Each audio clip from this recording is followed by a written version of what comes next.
I wish I wasn't afraid all the time, but I am.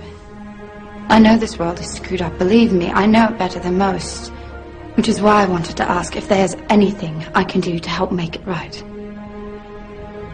Please let me know. If you wish.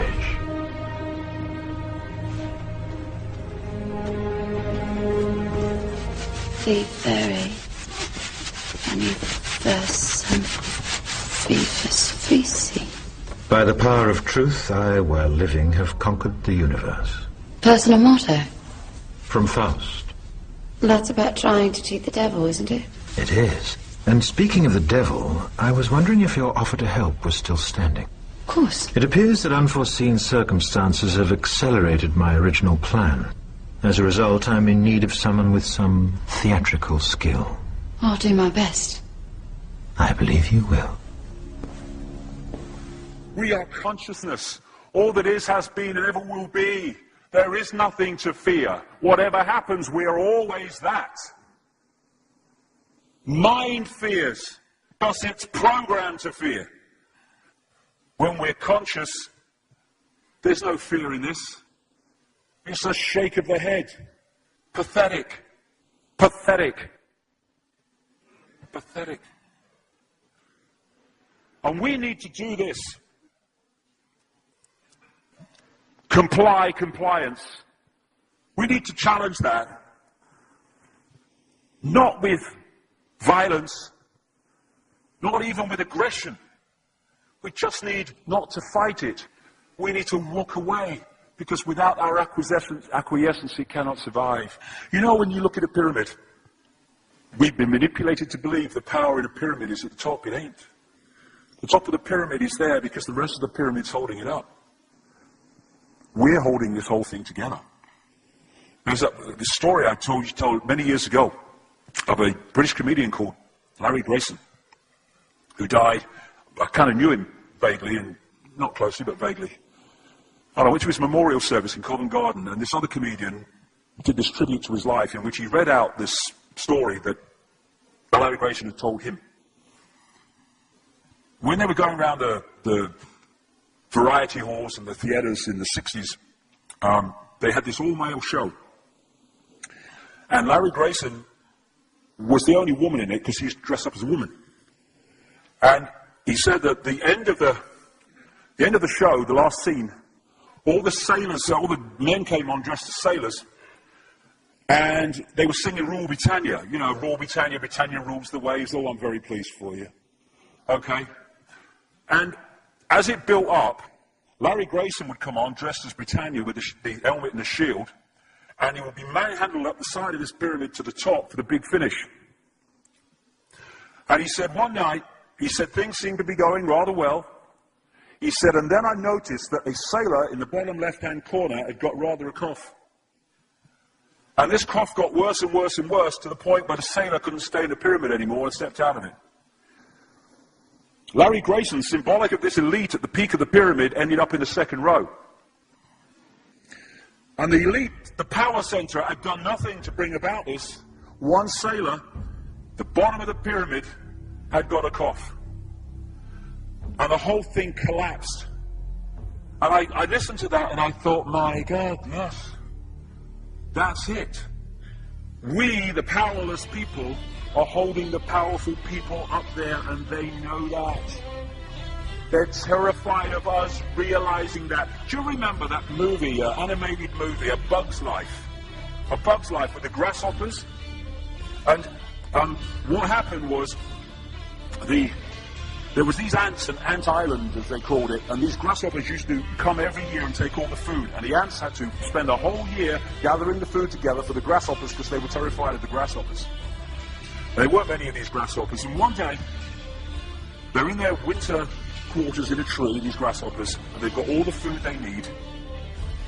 And someone suggested among the rank and file grasshoppers that they didn't need to go to Ant Island this year, because they had all the food they needed. And then out came the leader of the grasshoppers to tell them the facts of life, and the few are going to control the many. It's a wonderful speech. If you ever can see that movie, A Bug's Life, I do recommend it. And he said, basically, They outnumber us 100-1. And if ever they figure that out, there goes our way of life.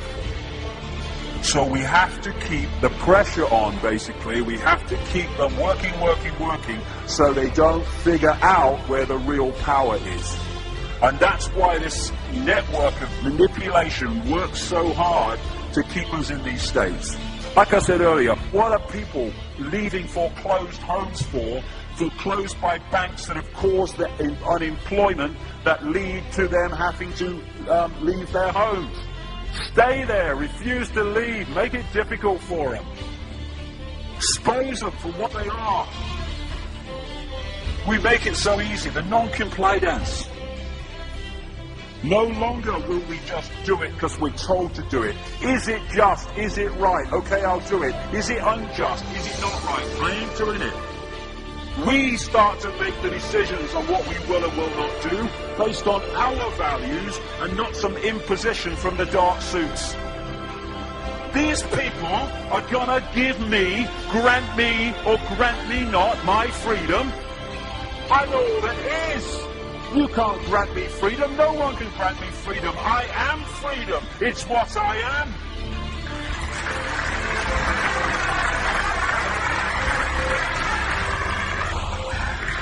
The big question, what would consciousness do? What would consciousness do in this situation? And when we ask that question, it really just changed the way we see the world. Not what would I do, mine, right. What would consciousness do? You know, this is a great line. If it's not right, don't do it. If it's not true, don't say it. And what would transform this world overnight is if we started doing what we knew to be right in the situations we face, instead of what we think is right for us in the moment. Not what are the consequences for me, or what's the best thing for me, how do I get the best deal out of this? What is right? What is just in this situation? If we started making decisions based on that, the world would transform overnight. These are very simple things. If we want a world of peace, then we need to be peaceful. We don't need to fight for it. We just need to be peaceful, and we'll bring that about. If we want a world of kindness, we need to be kind, and then it will naturally unfold.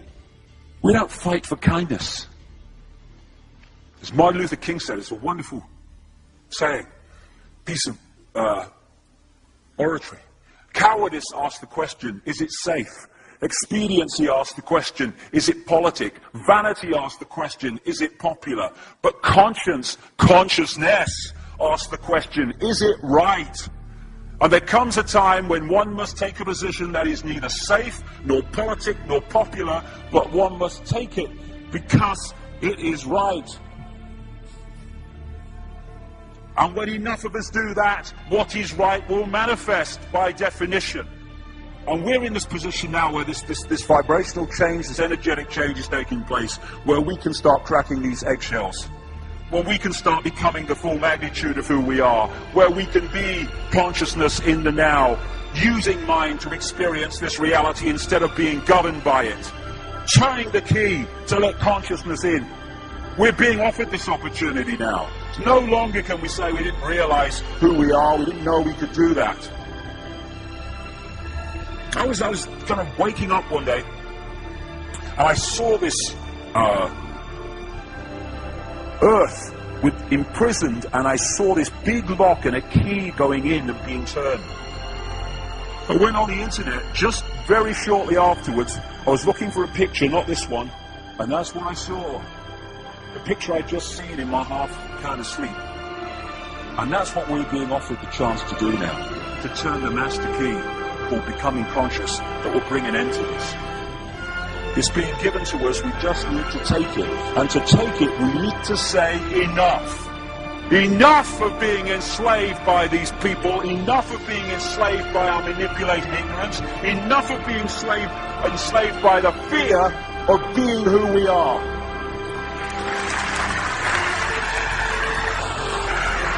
Enough!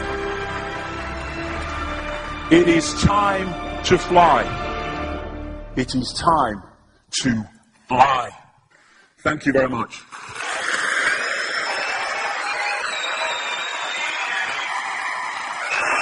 Thank you. Thank you very much. Thank you. Thank you.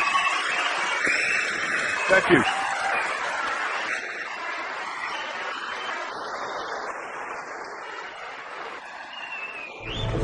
Enemy is approaching fast. Requesting orders. General, what should we do? There's no response from command. Or from party leader Creedy. Stand down! Stand